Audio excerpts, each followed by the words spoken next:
Cab book చేసుకోవాలంటే ఓలానో ఊబరో open చేయడం అందరికీ అలవాటు.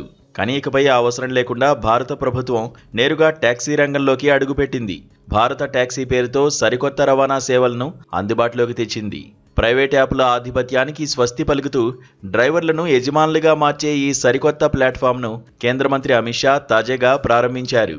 కేవలం ఢిల్లీ, గుజరాత్లకే పరిమితం కాకుండా దేశవ్యాప్తంగా ఈ సేవలను విస్తరించబోతున్నారు.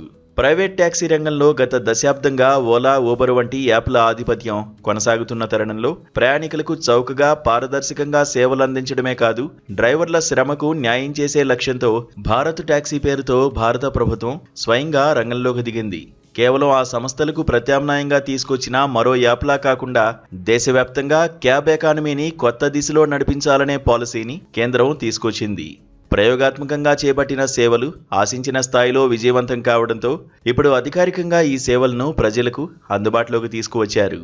Multi state cooperative societies act కింద 2025 జూన్ 5న భారత్ ట్యాక్సీని కేంద్రం అధికారికంగా రూపకల్పన చేసింది. డిసెంబర్ 2 నుంచి ఢిల్లీ, ఎన్సీఆర్, గుజరాత్లో ప్రయోగాత్మకంగా ప్రారంభించిన ఈ సేవలు ఊహించిన దానికంటే మెరుగైన స్పందన పొందాయి. ఇప్పటివరకు దాదాపు 3 లక్షల మంది డ్రైవర్లు ఈ ప్లాట్ఫామ్లో చేరగా 1,00,000 మంది యూజర్లు రిజిస్ట్రేషన్ చేసుకున్నారు.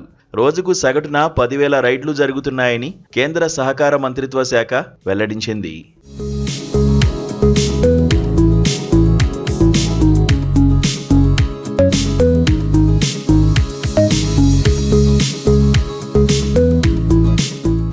ఈ ప్రయోగ దశలోనే సుమారు 10 కోట్ల రూపాయలను డ్రైవర్లకు లాభాలుగా పంపిణీ చేసినట్లు అధికారిక గణాంకాలు చెబుతున్నాయి.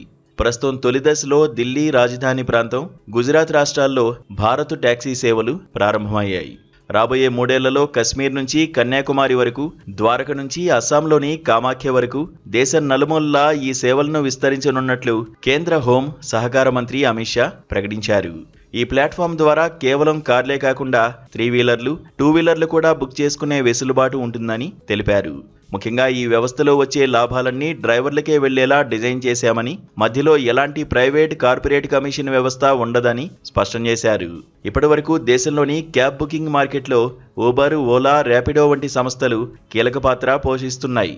అయితే ఈ సంస్థలు డ్రైవర్ల నుంచి భారీగా కమిషన్లు వసూలు చేస్తున్నాయన్న ఆరోపణలు చాలా కాలంగా ఉన్నాయి. రోజంతా రోడ్లపై తిరిగి ఇంధనం, వాహన నిర్వహణ ఖర్చులు భరించి చివరికి డ్రైవర్ చేతికి వచ్చే ఆదాయం తక్కువగా ఉంటోందన్న అసంతృప్తి పెరిగింది. సర్జ్ ప్రైజింగ్ పేరుతో ప్రయాణికులపై అదనపు భారం పడుతుండగా ఆ లాభాలు డ్రైవర్లకు పూర్తిగా చేరడం లేదన్న విమర్శలు కూడా వినిపించాయి. ఈ పరిస్థితుల్లోనే ప్రభుత్వం ప్రత్యామ్నాయంగా భారత్ ట్యాక్సీ మోడల్ను తెరపైకి తీసుకువచ్చింది. దీనిని union ministry of cooperation and national e-governance division కలిసి అభివృద్ధి చేశాయి.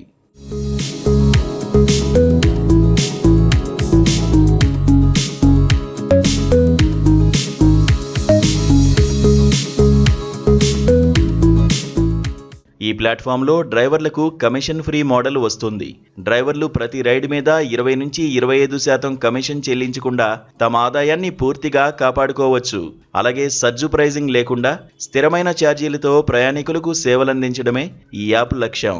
డ్రైవర్లు ఈ కోఆపరేటివ్లో సభ్యులుగా ఉంటారు. అందువల్ల లాభాలు కూడా వాటాదారులుగా వారికే పంచబడతాయి.